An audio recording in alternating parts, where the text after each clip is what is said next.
2, 1. Sir, thank you for your time. Hey, great to be here. Great to meet you. And it's good to meet you too. And, I spent a lot of last night looking into your campaign, watching your speeches. You must have been bored. No, I had a pretty good time. I'm actually interested in all this stuff. What is wrong with you? And I got to say, I watched your pre-primary speech. Yeah. And let's see if I get the phrasing right.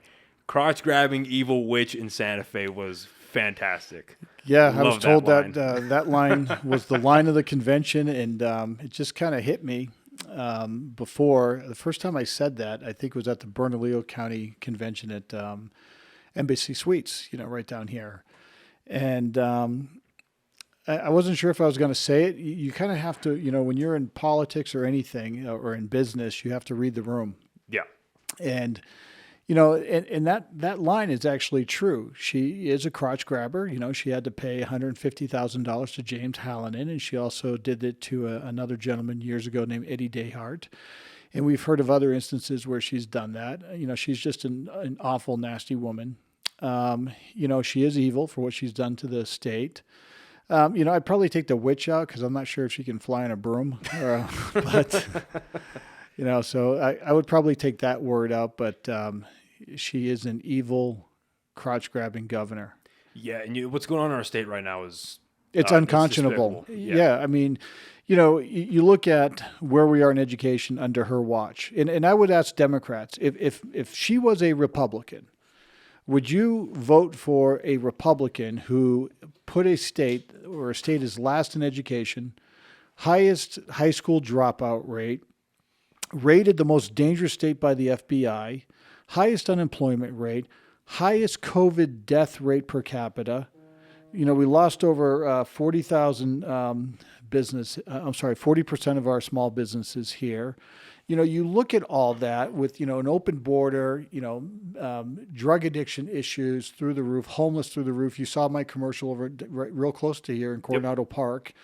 If that was a record of a Republican, would you vote for that person if you were a Democrat? I wouldn't vote for that person if it was a Republican, and I'm a Republican, and I think you've seen my record of me going after Republicans as well. So, there's so many things to fix in this state, and she is, this happened on her watch. Yeah. She's the leader. She made all the decisions during COVID with her emergency. She did it. And she was unchecked with her power. So she did this to so many people, putting them out of work, increasing our mental health issues, increasing our drug issues, increasing child abuse because we couldn't even go to schools, Noah. And that's where teachers really get the first line of defense of seeing how these kids are doing if there's any type of abuse. Instead, we put them remotely, which was just ridiculous. We saw in the fall of 20 the private schools going back to school. We saw tens of thousands of kids here in APS just basically disappear. This is a disaster of that we've never seen before in New Mexico. And she must be held accountable, and I'm the only one that can beat her. None of these other people can beat her. And some of them are not even good people, by the way, even Republicans. So I think you've heard me say that as well. But that's how I look at things. Is you're in charge. I mean, you're in the Army National Guard here, and thank you for your service, by the way. Here, I was a commander in the Air Force a couple times. I was in charge. Whatever happened in my squadron or on my base, it's on me. It's a reflection on me. So that's how I look at it. That's leadership, taking responsibility and being held accountable, and that's what we're going to do in November. And you bring up a very good point. You have a extensive history in the Air Force, retired lieutenant colonel. You spent what I found. You spent your entire career on the nuclear side of things. Most of my career, I did some space operations. I was stationed at Cape Canaveral doing Titan space lift back in the 90s. And then when I was the commander on Ascension Island, the base commander down there, we did space operations with telemetry and a classified radar mission down there. Okay. But the rest was all nuclear, whether it was overseas or here at home, sitting underground on nuclear alert, waiting to turn keys on Minuteman III nuclear missiles. So having such an extensive history, extensive background and all of that, such a huge responsibility. What made you want to go from doing all of that to coming to New Mexico and running for governor? You know, we had a saying in missiles when I was a lieutenant: the beatings will continue until morale improves. And I'm sure you heard that as well. And you know, as people that are in the military or even other disciplines, you have a calling to serve. And if you saw my background growing up in New Hampshire in high school, I worked my first campaign. It was a guy named Jack Kemp who was running for president in 1988. I worked on his campaign, just knocking doors so he could win the New Hampshire primary. And then in college, I interned for my U.S. senator. Excuse me. So I kind of knew I wanted to maybe go into politics after the military, but when you're an officer in the military, you're very restricted on what you can do politically. And, you know, you keep your mouth shut.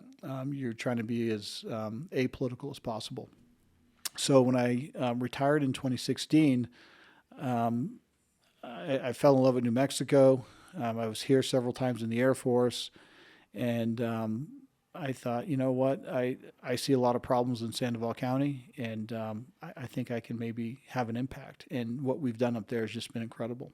So what was the game plan going into Sandoval County? Because that seems to be one of the pillars of your argument, that I've done so well in here that I'm going to bring this to the entire state. Yeah. You know, so in 2016, you know, if you know my background, I came from very, you know, meager means, and I've always had kind of a chip on my shoulder. So when I talked to the Republican Party, I remember talking to the state party, and the county party, and saying, hey, I'm interested in running for county commissioner up here. And they're like, dude, there's no way you're going to win. You just moved here in 2015. Nobody knows you. You don't have the money to take out the incumbent. Everybody knows the incumbent. It's a Democrat district. No Republicans ever won it. Don't even bother. I mean, they basically wrote the damn seat off. And excuse me, a tickle there in my throat. But I wouldn't take no for an answer.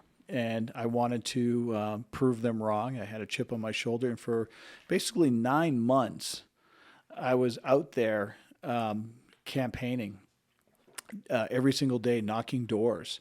And I was outspent 2-1. And, you know, I won that seat. And I turned Sandoval County Republican. For the first time, we had 3 county commissioners that were Republican for the first time in the county's history. And what we've been able to do as Republicans has been just incredible, because we started this economic development fund. We renegotiated this industrial revenue bond with Intel, and they ended up hiring about 300 new people. We helped create 250 new jobs in manufacturing technology with this economic development fund. We reduced unemployment by 1/3 in Sandoval County. That never been done before.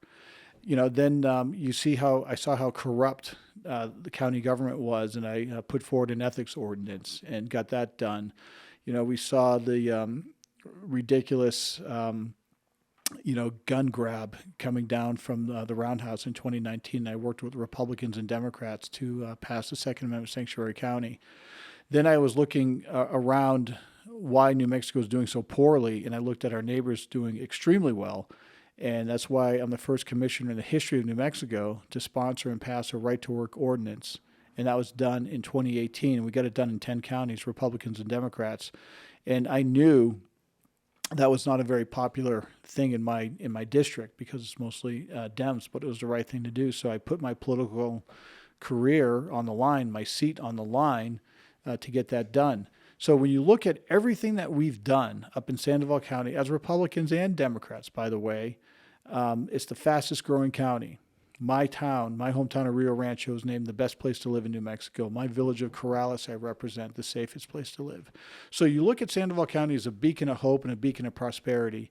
And that's the model that I want to use as governor to take to Santa Fe, because unfortunately New Mexico is an island of poverty in the Southwest, and we can do so much better because we have so much potential here with the wealth we have in the ground.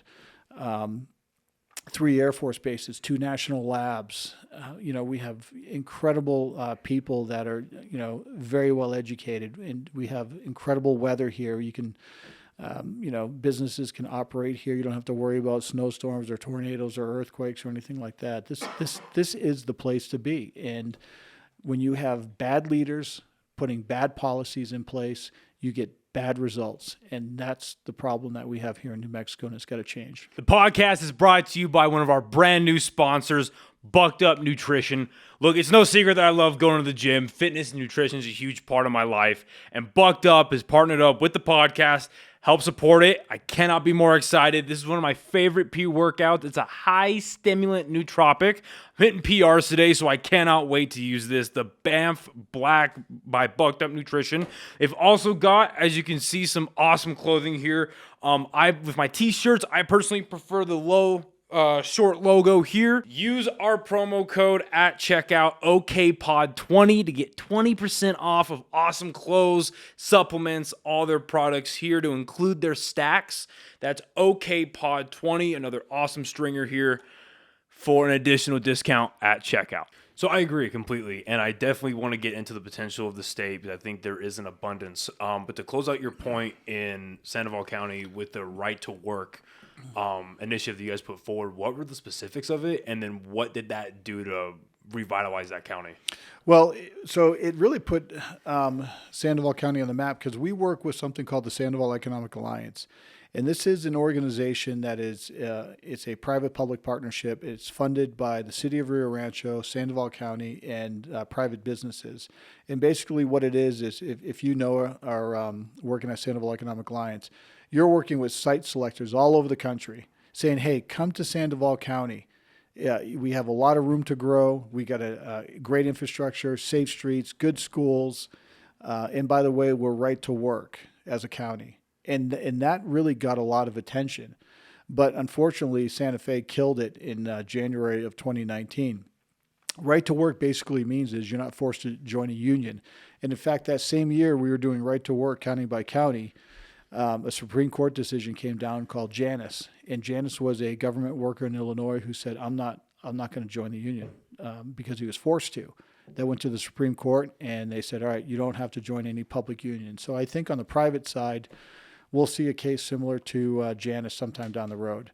But it just makes things more business friendly. And by the way, when you look at right to work, you have more union membership in right to work states. And basically the union leader there is marketing his or her services.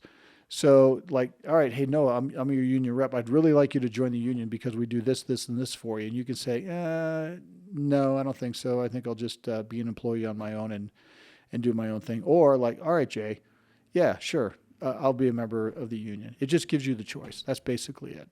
Okay. And so that is actually very good to hear because politically speaking, I know. Well, the other side has lied about what right to work does. And it's really just the individual freedom to choose whether or not to be in a union. That's right. It. And you see all, we've even have researched and saw interviews with a UAW union president that said, yeah, right to work is not a bad thing. Michigan went right to work, and that's a huge union state, and they went right to work. Right. And you see the economic growth in right to work states versus non-right to work states. And that's what I'm looking at. Why are all the other states around us that are right to work doing much better than New Mexico? And we just want to capture those jobs here. Boeing left Washington State and moved to South Carolina. You see all these businesses that are moving to right to work states. And by the way, the union membership is healthy in these right to work states as well. Right. And I think that does boil down to the freedom of choice. Like I was going to say, politically speaking, and I can speak for myself and a lot of my friends, where right now the government, whether it's at the state level or at the federal level, it's just it's a circus at this point, and people just want to be left alone. They want to have their own freedoms, want to have their own. Yeah, get government off our backs. Exactly. Get it out of our lives, and COVID's a prime example for that. I mean, this governor told you when you can go to school, when you can open your business, how many people you can have in your business, where you can go to the bathroom, by the way. I mean, she shut down public bathrooms. When you can go to church, when you can see your loved ones in a nursing home, when you can go see your doctor. That right there, I mean, if you told us if you told an American in 2019, would you be willing to accept this as a country? Everyone would have been like, no. And then COVID happens, and you saw so many people just roll over and be like, okay. And now we're seeing the results of COVID, and we're seeing more scientific data that the lockdowns were not the right decision to make and did not work. And really, there was, we saw states that weren't locked down perform much better than states that were locked down. So I think people are very upset about what the government put people through, especially their kids. So why do you think that is? Because we were some of the most heavily locked down. We were 12th in infection rates. But you see places like Florida where it's pretty much a free-for-all, and they're doing just fine. Yeah. Well, if you look at, so I keep an eye on this. It's called Becker's Hospital Review. And right now, New Mexico is number one for, we're tops for the death rate per capita. And there's a pretty big margin there between number one and number two. Yeah. I think, when you look at, what the governor did when she said follow the science, there really was no science for this. And now we're seeing that more and more. So, that's what it looks like if you want to pull that up. Yeah. So I do want to focus a lot, because I know we only have an hour, so I do want to focus on the state of Mexico specifically, and we do have a lot of potential here. Like you said, I think we're the second highest producer right now of oil and gas. Yeah. We've got Amazon and Netflix coming in here, like you said. Well, Netflix is here, but look how, once again, we're not picking the greatest companies. Netflix, they are shedding subscribers. Yeah. I think I just saw an article yesterday where they're going to lose like 2 million subscribers here very soon because of, people are so tired of politics in these businesses. But be that as it may, Netflix just had a huge weekend with their Stranger Things premiere, and it is now the biggest premiere in streaming history. So yes, they are losing subscribers, but they are a juggernaut. So to have them here in New Mexico is a huge advantage for jobs. It's good if the deal was good for the taxpayer. And what I mean for that is we're talking subsidies here, right? So if you look at the movie industry, they get about $300 million in subsidies, and we lose over 50 cents on the dollar in the movie industry.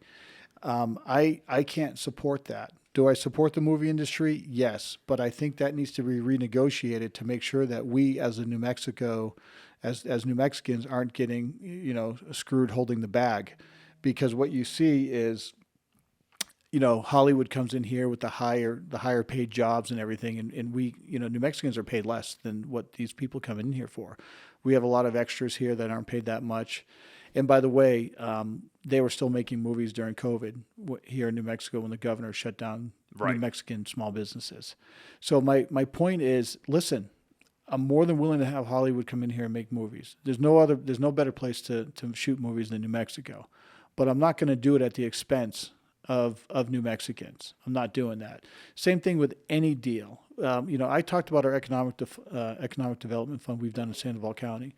We have built clawbacks into those agreements where they have to hire certain amount of people, and you do the math, and we get we're in the black on the return. We're not in the red like we are for Hollywood or Spaceport. Is just an awful, awful deal that I will not, can't support that at all. That's just full of corruption, as you know. I'm sure you saw the story on that. So that's where I'm coming from as a governor. So what do you think then would be some of the best routes to bolster our economy and bring us back to where we need to be as a state? Because obviously we're not getting a whole lot of help from the federal government, and their leadership is in shambles right now. So what can New Mexico do for itself? Well, I think of March of 2021 when the governor called the legislature back into special session, and it was to legalize marijuana. During that time, Rio Rancho was abuzz with a news story about Intel, if you remember this. Intel said they're going to do a $20 billion investment to build a new plant. They didn't come to New Mexico. They went to Arizona. 15,000 jobs in Chandler, Arizona. The average compensation package in Intel in Rio Rancho is about $140,000 with pay and benefits. We should have been focusing on that. And we have the room up there in Rio Rancho in Sandoval County to put that new Intel plant in there. And by the way, Intel knows us. They're a huge supporter of New Mexico. We love Intel. We work with them. Intel helped build Rio Rancho High School. So why couldn't we have focused on that? I actually got to talk to Governor Doug Ducey at a Republican Governors Association, and we talked about that. And he's like, you guys weren't even a player. We knew we were going to get that because they don't want to go to New Mexico. You guys aren't focused on bringing in business.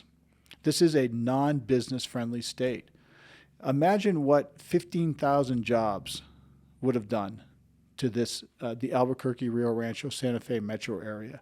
It would have been huge. The tax money that would have came in would have, it dwarfs what we're talking about with recreational marijuana.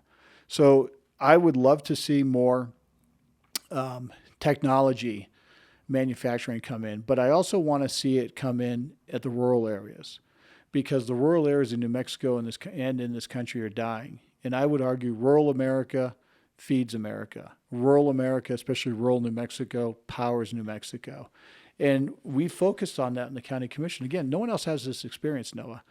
We focused on a little town called Algodones. You know where Algodones is? Yep. All right.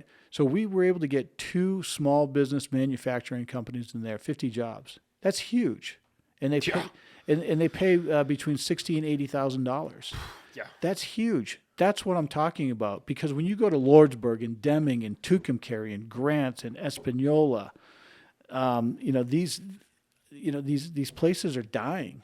And that's what I want to focus on is keeping and revitalizing rural New Mexico. And thank you for bringing up that, because I was having a couple conversations yesterday when we got this secured. And, even though more than 60% of New Mexico is rural land, BLM land, it seems that the politics of the state are completely controlled by 2 hyper-liberal cities, being Albuquerque and Las Cruces. So what's your plan to help take care of, all those rural areas, aside from building jobs, with with the politics being decided by people who've never even been there? You're very outspoken about the 30-30 plan. I have been extremely outspoken about that. Yeah. So I guess we could center in on that first. What is it, and why is it bad for New Mexico? Well, so this was something started by the Biden administration.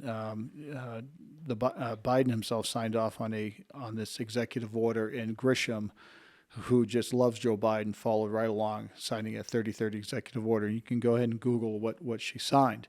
So she was trying to get a cabinet seat for the longest time. That's what everyone thought. Even Washington, D.C. knows she's a train wreck. Yeah.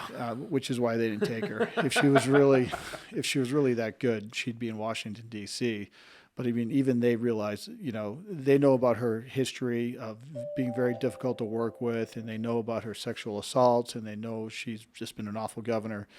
So why would you even want to touch that? I agree. So, but the governor, in her infinite wisdom, said, you know what? I think we need to take 30% of the land by 2030. And whether that is private property, tribal lands are also in there too. Doesn't matter. And then by 3030, once we get 30% of the land, we're going to take another 20% by 2050 for climate stabilization. So it's 30-30, 50-50. This is an attack on our farmers and ranchers. It's an attack on our water rights. It's an attack on the public in regards to our access to these lands. It's an attack on our Native American partners. This is a huge government land grab. And I have talked to farmers and ranchers all over the state. And, these people have been there for generations, and they take way better care of their land than the government. So you're telling me that you want to trust these incompetent idiots who just couldn't even control a burn in northern New Mexico and destroyed over 300,000 acres and countless, lives with the property lost up there. You really want me to trust them?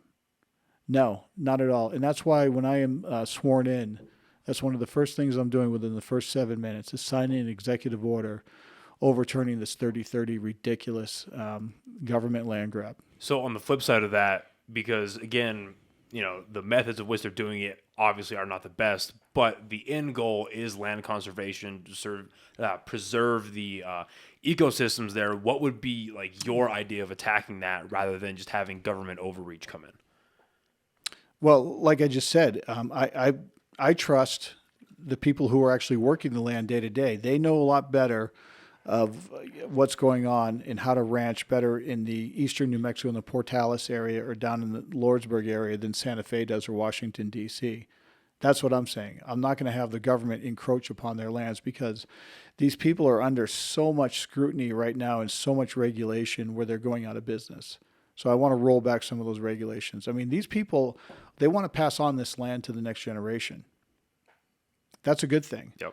And they take care of it. They've taken much better care of it than the government. Why would I trust some bureaucrat in Washington, D.C., who thinks he or she knows how to take care of our land here in New Mexico versus a family who's been there for generations. That's where I'm coming from. The podcast is brought to you today by OrganicPriceBooks.com. I love comic books. That is absolutely no secret to any of my friends, family, or listeners. And right here is just some of the comics that I have either bought or gotten sent to me by the fine folks over at Organic Price Books. As you can tell, they have a wide selection from DC, Independent, Marvel, and they have become the #1 spot for everything omnibus, oversized hardcover, or just general collected editions. No matter what you want, they've got it.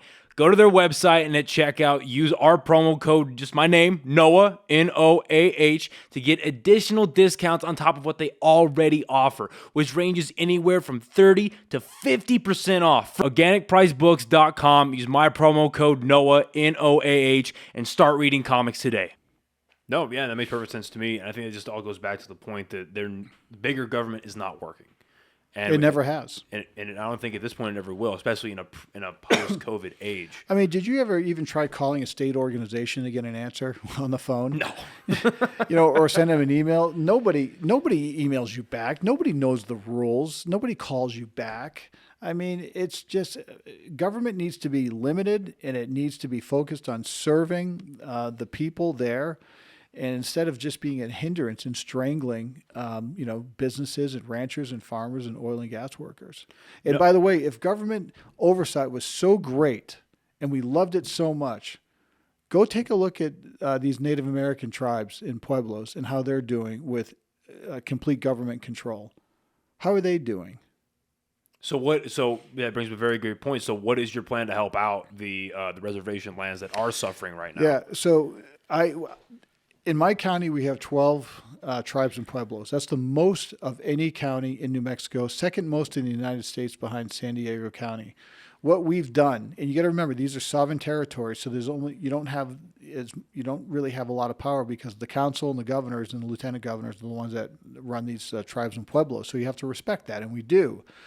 But what we've done in Sandoval County is we've done these IGAs, intergovernmental agreements, that's never been done before in Sandoval County to help them with infrastructure, to help them with economic development. We've done that, and that's a good thing. But the tribes and pueblos, they have to work at it too and decide what they want on their land for economic development. What type of businesses do they want? If they don't want anything, we'll respect it. If they want to work with us, we'll work with them. And we've done and reached out with our Native partners on voting rights, on infrastructure, and things like that. None of these other candidates have that experience at all. So I'm sure you guys have a plan for what you're going to do when you first get into office. Is that among like the top 3, top 5 in the pecking order of like, okay, we need to reach out to these people. We need to start modeling this because, I mean, that is a huge like social problem here for the residents of New Mexico is helping out these reservations. And we're also seeing Native American women are basically the most highly sex trafficked women in the United States. You're seeing more people missing off these Native American reservations. Like, why? What's going on? So we got to, we have to preserve and help preserve the Native American culture at all costs. And this is one of the reasons why I'm so adamantly against 30-30, 50-50, because it attacks the Native American communities by potentially taking their land in their water rights. And if I remember my history well, I don't think the government did a really good job of keeping their word with Native Americans. And this is what you see today. But you also have to remember, Sandoval County reminds me of New Mexico. We are one of the most diverse counties in the state because we have an urban area, we have a rural area, we have tribal areas, we have oil and gas, we have ranching. That's kind of a microcosm to New Mexico. And when you have experience in all those areas, it's going to help you as governor because like you just said is exactly right. We have to reach out to so many different people in so many different areas because our state is very large, it's very diverse with different problems in different areas.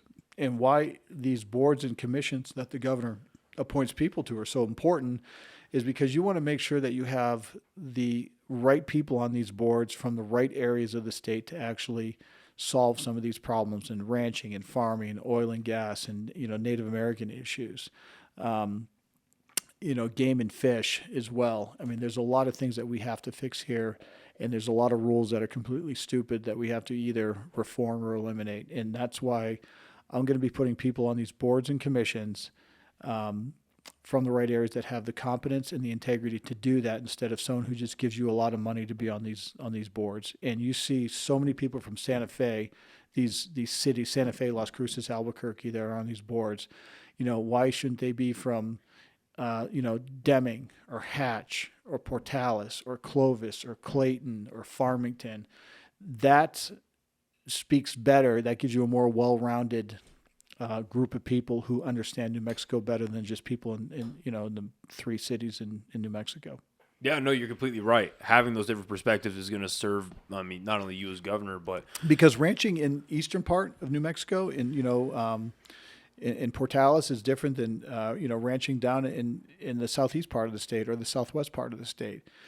That's the issue with New Mexico. It's so diverse. One policy decision, you have this blanket policy decision that doesn't work in different parts of the state. You have to be more targeted and flexible when it comes to your policy to fixing things here, because it's just different up in Clayton than it is over in Gallup.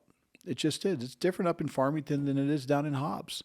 And people have to understand that. And the governor has to understand that. And the governor and so many people on the left just think Santa Fe knows what's best for New Mexico. And that's not the case. And as a commander of, a couple of very diverse units, you go to the people that have the expertise in those areas and you listen to them. Well, I think one thing from your Air Force career that'll translate extremely well, which is, I don't think everyone in political office necessarily needs to be a veteran, but one thing that benefits out then that would outshine maybe a civilian background is, especially you with the nuclear background that you've had, the amount of stress that you go under on a regular basis. I could not even imagine.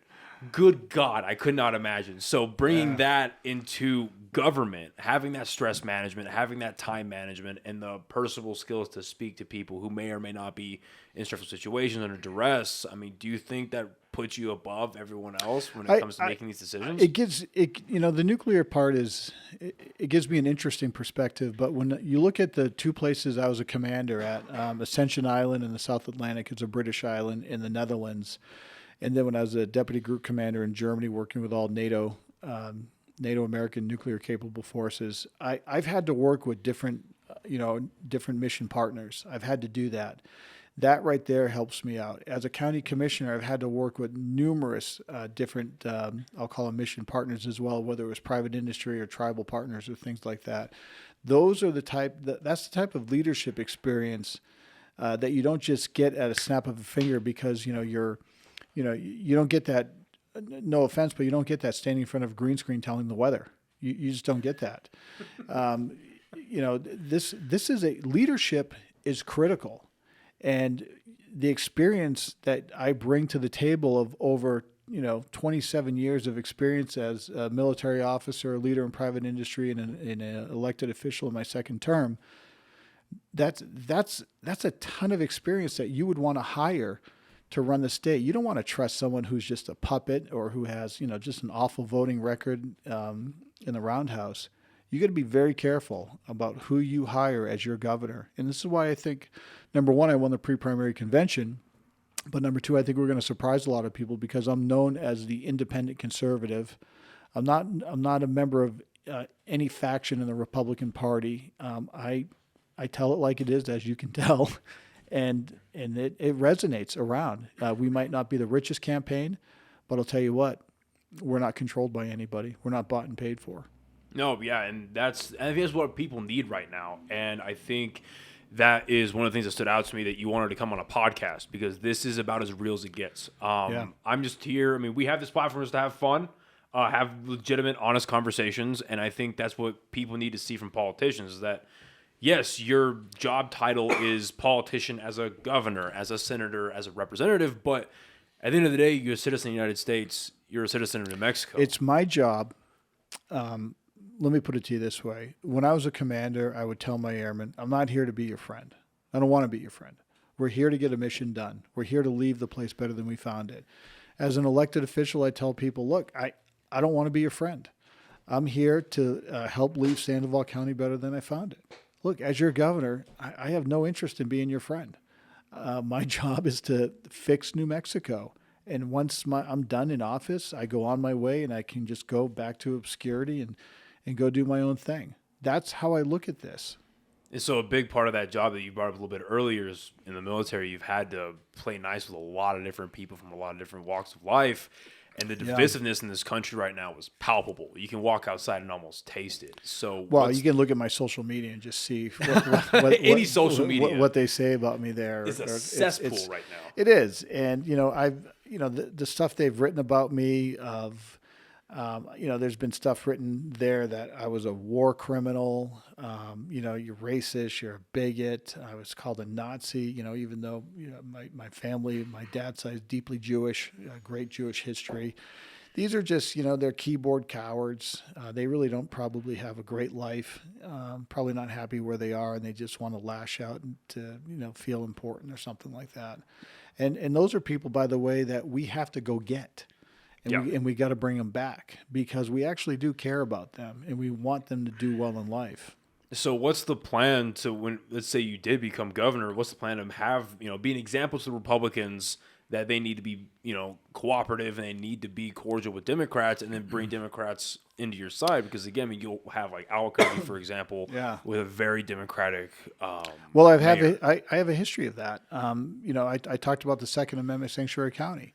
I had one Democrat county commissioner support me and the Democrat county sheriff support me. Right to work, I've had Democrat commissioners support me around the state. 30-30, we've had Democrat county commissioners jump on board with us. We're doing election integrity right now in Sandoval County, and the two Democrats are actually coming over to our way of thinking on drop boxes and voter ID. So I'm more than willing to work with the other side. But when I'm elected governor, I'm not a Republican. I'm not a Democrat. I kind of consider myself an independent because I'm a governor for all New Mexicans, not one political party. But what I won't do as governor is compromise my conservative principles that I have to pass bad legislation. If I have to bring out my veto pen and fill that up with ink a few times, so be it. But I'm going to be the backstop to a lot of stupidity that has really put New Mexico in a bad place. And what are the conservative views that are just non-negotiables? Well, like limited government, liberty, individual liberty.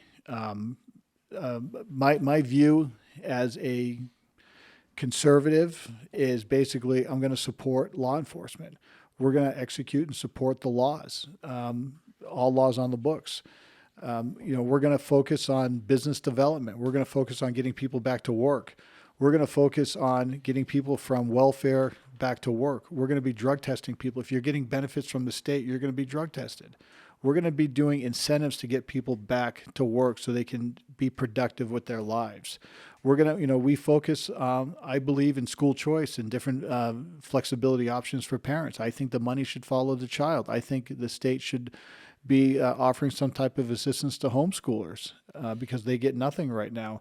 I think it's good that schools compete for the money because we want our students to be better. We want our teachers to be better. I think the border should be secure. I think we should stop what we can when it comes to the sex trafficking, the drug trafficking, the human trafficking. It's disgusting and so tragic and sad that we've had a record number of overdose deaths in the United States in the past year, over 100,000. It's sad that the leading cause of death between adults 18 to 45 is a drug overdose. So I believe in a strong border. I believe in a secure border. I believe in a strong military. I believe in less regulations on businesses in a reasonable manner to help businesses, especially small businesses, grow and hire people and do very well so people can build their wealth and have great careers and stay here in New Mexico. So those are just some of the things that I believe in. Yeah, and all of that sounds great. And, these are all things that citizens would love to see done, and it's a lot of promises from politicians that we've had in the past. But I can't do them all. I need help. There's certain things that I can do as a governor, but stuff like that, I'm more than willing to work with the other side to get things done. Yeah. And I don't really care who gets the credit. I really don't care. All I care about is getting people back to work so they can live a good life in a good job where their kids can go to good schools that are safe and they can go on the streets and not worry about, getting shot and killed here in Albuquerque. They can go to parks and not worry about stepping on a needle. We can invest in our mental health capabilities that we don't have now, or drug treatment facilities, because I've had to deal with this in my personal life, those two things. So that's all I'm asking. So, and specifically honing in on law enforcement, I mean, I know that was a huge pillar of Keller's initial campaign when he first went for mayor, was that we're going to do APD reform. He lied to you. And I agree. And politicians lying is a habitual thing in this country. So with crime rates being as high as they are, I mean, I've got a lot of friends in all sorts of different law enforcement agencies that, and the one thing that they all say is we are terrified to do our job because if we make a mistake, or even if we just follow policy, it doesn't exactly go around with the court of public opinion, we're going to get dragged through the streets, and we have no politician to back us up. No. So what, I know we only have a whole lot of time, but what is the plan to help combat the crime in this state right now? And then while simultaneously empowering law enforcement, because look, I think it's great that after their first year of probation, APD gets $60,000. I think that's great because that is just about one of the most dangerous jobs that you can have. I mean, I'm not built for it. I could never do it. And I love these guys that do.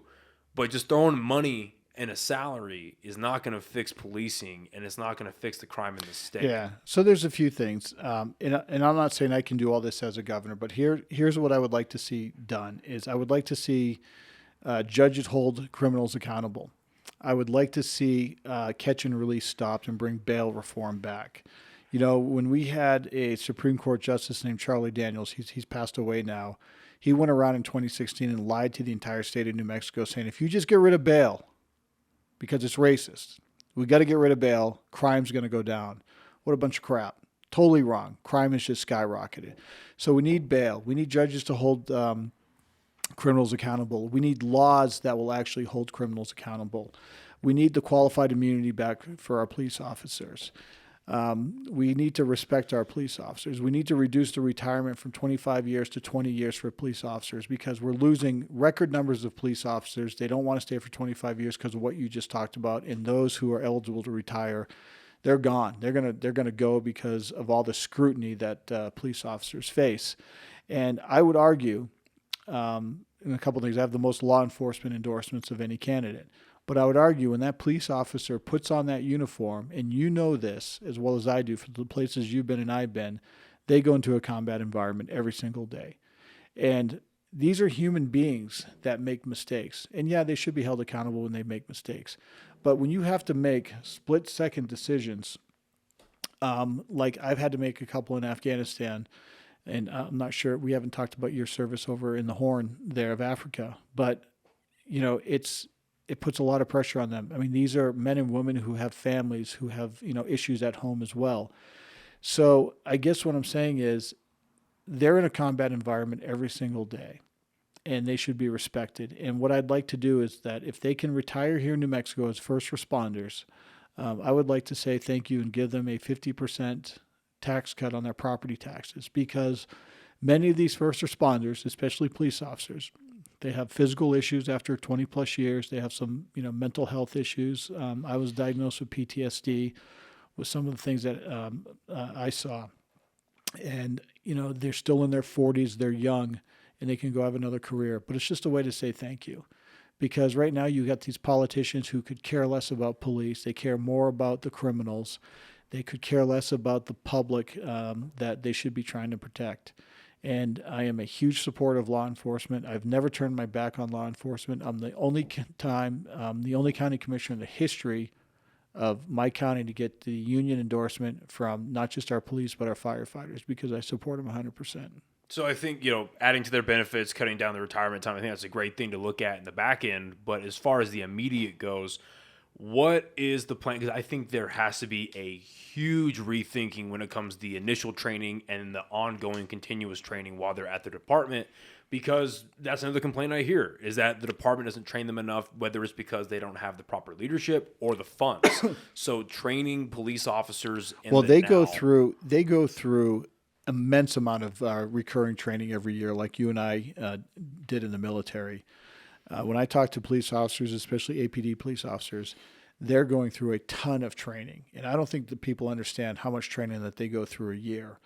But again, it's the leadership. If the leadership doesn't have your back, why are these police officers going to go out there and risk their lives? Prime example, I was down in Las Cruces. I had a gentleman pick me up at the airport, 27 years on the Las Cruces Police Department. And this guy was just tired. He was frustrated. We're driving down the road to a campaign event, and he looks over at this guy pushing a cart, drug addict, and he goes, 3 days ago, I arrested that guy because he assaulted me. He got into a physical fight with this guy, and now he's back out. Why is that police officer going to be going? Why is he going to just keep dealing with the same people over and over, putting his life in jeopardy if the system is, they don't care? So like I talked about earlier, we got to have better laws on the books. We have to have judges that hold these criminals accountable. We need bail. We should be focusing on the protection of the law-abiding citizen over the protection and just, this catch and release of criminals. So, and I'm sure there's an extensive process when it comes to uprooting corruption in a criminal system. I mean, I couldn't even imagine like the inner workings of that. But you're right. I think there are a lot of problems with our judges that are releasing, and a lot of district attorneys as well. Yeah, that's huge. You have an awful district attorney here, Raul Torres, not very good at all, complete failure, running for attorney general against Brian Colon. I mean, both guys are very soft on crime. That's not going to be helpful. Who's ever in the attorney general's office? So you got to find candidates who are going to be supporters of protecting the public.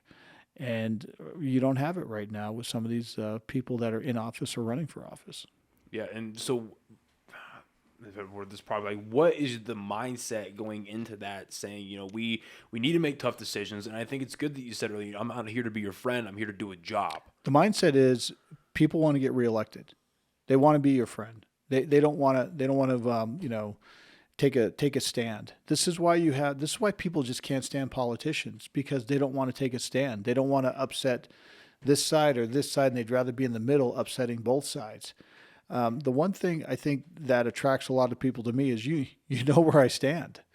I mean, and I haven't changed very much on a lot of things of where I stand. I tell people this is what I'm going to do. I've been able to do it. This is where I stand. This is why I think this way. It's leadership, and you don't have that. There's a lot of people that just don't have a backbone or a spine, and they're in political office or running for office. And I agree. And so in your background being in politics thus far, I mean, you hear a lot of, no matter who's campaigning for a position you hear a lot of promises. You hear a lot of, I'm going to do this, I'm going to get this done, I'm going to do X, Y, and Z. And then they get to office and all of that falls apart. Mm-hmm. So do you think it's a matter of, they get to office and they say, this is a lot tougher than I thought? Is it they get to office and they think, all right, well, I got a job, don't really need to do it anymore? I don't know what they're thinking, but if they're not performing, you got to get them out. And let me tell you a quick story of a group of people in Roswell, very conservative city, right? Roswell. And there's about 2 or 3 people down there. They started this group called the Concerned Citizens of New Mexico. And they targeted 3 school board members, all Republican in Roswell, that were not doing their job. And they found 3 conservative candidates to go and take them on and beat them. And they won 2 of the races, and they took them out. And then they said, you know what? Then their movement started to grow. They had more people grow, and these guys are just grassroots. They're knocking doors. They're making phone calls. They're sending out mailers. They're putting up signs. And then they said, there's 3 people on the Roswell City Council that aren't doing their job. So they found candidates. They had a huge grassroots organization, and they won 2 of those seats. And now they're looking at a judge, and they have a candidate who's a Constitution-loving guy named Mason. And now they're going to take out a judge. And this is what they're doing. They have started this group up from a grassroots organization. They're spreading it around, and now they're a force to be reckoned with. The Chavez County Republican Party is basically, they were just, it was like the same people that went to the meetings, and they controlled everything. They didn't want to be very inclusive. And now this group has really taken root and kind of taken over the Republican Party there and has focused on making sure they hold these elected officials accountable, whether they're Republican or Democrat, Noah. That's what I think we're starting to see around New Mexico, is that model that's been going on down in Chavez County and Lincoln County and Eddy County.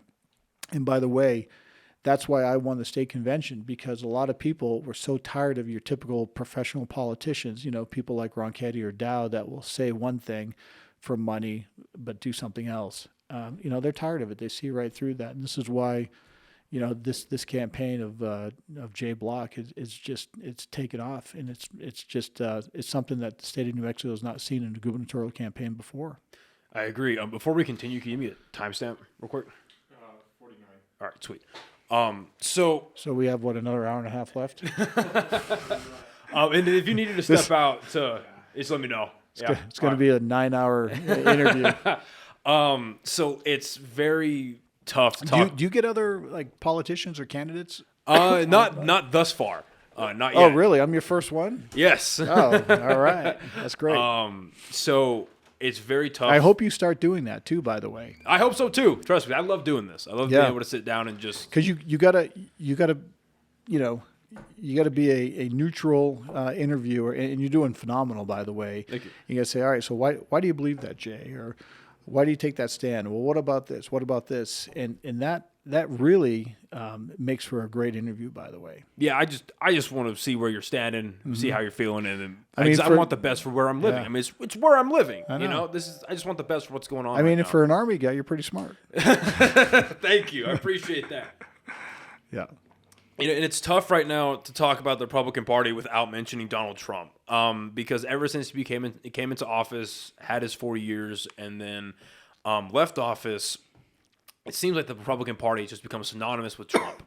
And Sure. it almost seems like there's just been a divide in the Republican Party where it's Republicans that completely side with him, or those that maybe say, yeah, I appreciate what he did, but I don't really want to associate my name with Trump because of the negative connotations that come around with that and the divisiveness that came out of that administration, like or not what he did. I think he did a lot of positive things for this country.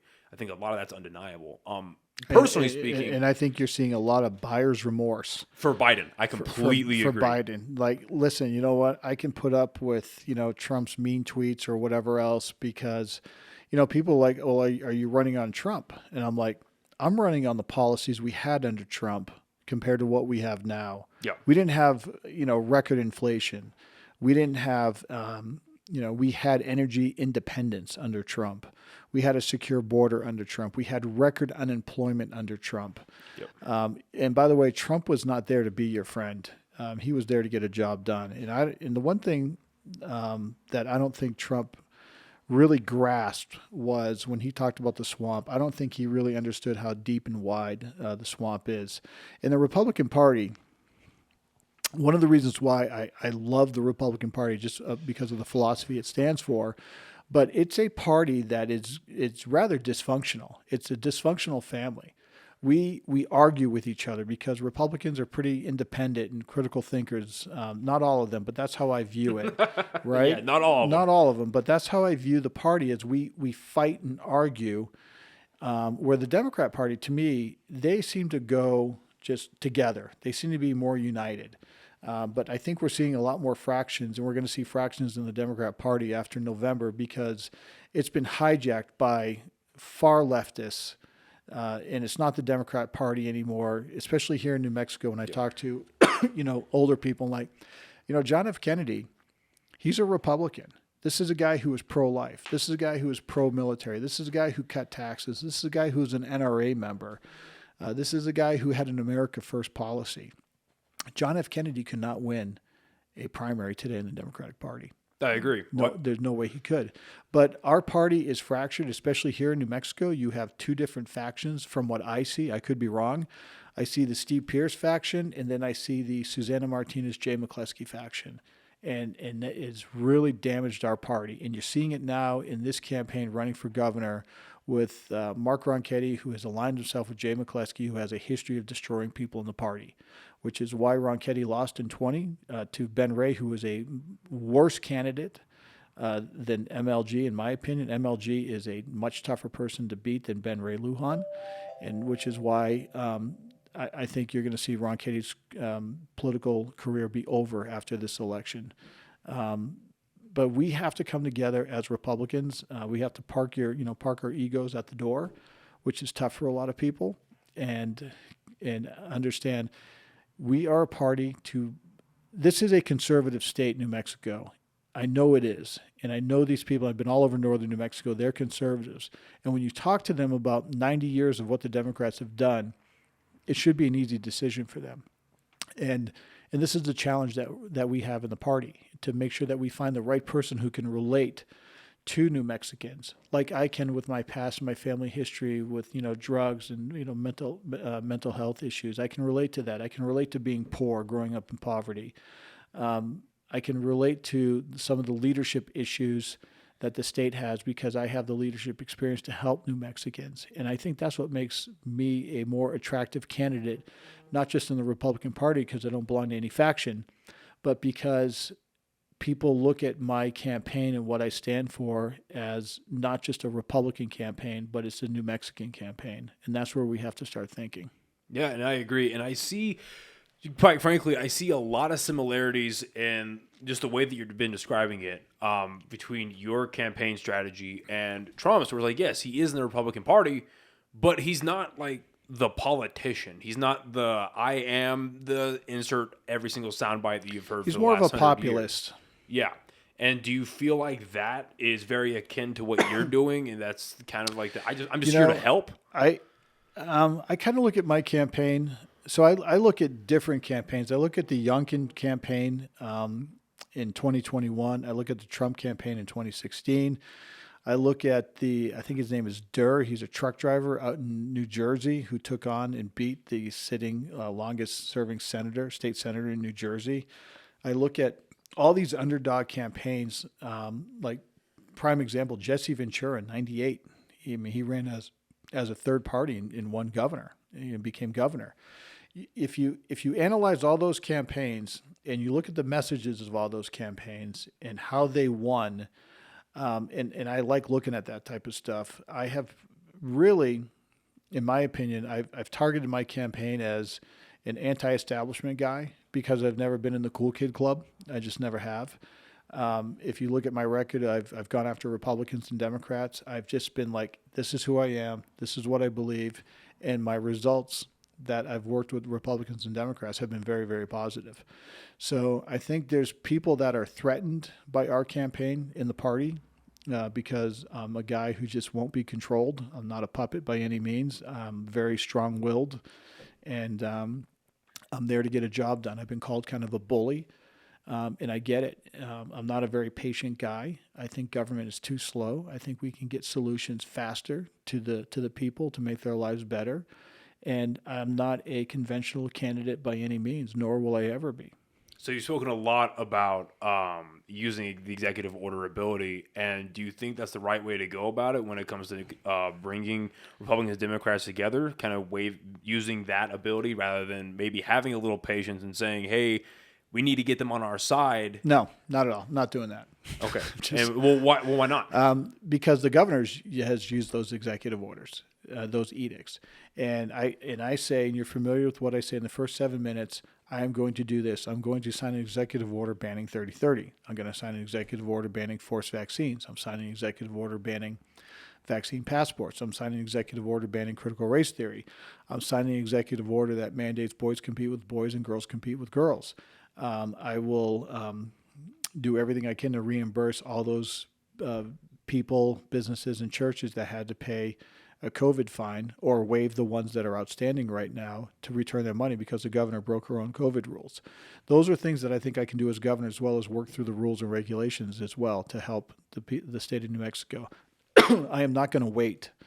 I have made a commitment. I've made a promise. This is what I'm going to do, and that's exactly what I'm going to do. I can respect that. So that's a very interesting thing at the very end there, that you're going to reimburse organizations that got fined through the well, first COVID I'm going to mandates. waive, if there's any outstanding fines, I'm going to waive those as governor. And for the people that had to pay fines, I'm going to do everything I can to get that money back to them and reimburse to them because it's wrong what happened. Is there a plan to do that currently, or is that just kind of something that you guys are working? We'll work it when I get right in. now? Yeah, we'll work it when I get in office. Okay. But I'm not going to forget that, and I'm not going to forget what these people went through. No, and that's fair. I mean, I think it is. I don't think anyone could have had a perfect response to COVID, but what we did in the state of New Mexico was absolutely horrendous. Yeah. And staying opening up. And we're still under the order, which reminds me, and I've said this before, I will sign a bill limiting the power of the governor. When it comes to these emergency orders, if I have to declare an emergency as governor, give me 60 days, theoretically. Give me 60 days. I can't imagine saying give me more than 90. But after that time, if we need to continue with the emergency order, I will go back to the legislature to get approval because this governor has just made every single decision on her own unchecked. There's no checks and balances with Michelle Lujan Grisham. It's her way or the highway. I've talked to business owners that have been intimidated by her. You have seen this governor, what she did to the people of Espanola, driving through Espanola by shaming them. You saw her calling everyone, lizards that disagreed with her. She is not a good person. She's corrupt to the core. She cares only about herself and staying in office in power. That's not a leader. That's a tyrant. And that's what I'm fighting against. No, I agree. And I believe that we've hit about an hour now. And look, I really appreciate your time. This has been an absolute it's been a pleasure. And by the way, when I'm governor or the nominee, I'll come back and do it again. Well, I appreciate that. Absolutely. I appreciate that. This has been an absolute blast. And I wish you nothing but the best of luck on your campaign as it continues. Are you registered to vote? I am registered to vote. Did you go vote yet? I have not done the early, but I know the primaries are on the 7th. June 7th, go out and vote. If you're an independent, this is the first. This drives me nuts, these closed primaries. No, I hate closed primaries. I like an open primary where the citizen has the option to vote for whoever he or she wants. And when we have just basically said, all right, you're an independent, you're not in a party, so you can't vote, that's completely wrong. It sends the wrong message because we always talk about, hey, getting everyone to vote, but you got to be a Republican or Democrat, dude. Yeah. If you're an independent, which there's a ton of independents here in New Mexico, leaving them just hanging out to dry is not right, but I'm glad that they can actually vote in this election as independents. Go change their party affiliation for one day to Republican and then change it back. And I hope they vote for me. And I think we're going to surprise a lot of people again on June 7th, like we did when I won the state pre-primary convention. And where can people find your campaign on, like your website, social medias? Where can they find you guys and contact you guys? So go to block4fornewmexico.com. That's our website. It has links to our Facebook, Twitter, and Instagram accounts as well. Awesome. Well, again, I wish you the best of luck. It's been a privilege having you in here. I've enjoyed it very much. Thank you so much. And I hope to hear from you soon, and I will definitely be keeping my eyes open. You got it. All Don't right, forget to get out and vote. All right. You have a great one, and thank you guys for listening and watching, and see you guys next time. Bye, everybody. Thank you.